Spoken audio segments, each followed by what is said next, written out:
tingnan nyo, iinom ka ng beer. San Miguel Beer. Tingnan nyo yung logo. Yung logo ng San Miguel Beer, si San Miguel, yung anghel, may hawak na espada. Nakaganon. Sinong iispadahin niya? Yung demonyo na nasa paa niya na nakaganyan. Sinong panalo? Si San Miguel.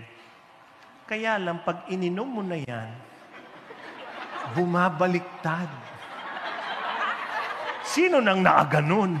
Sinong nakaganon? Panalo na ang kalaban.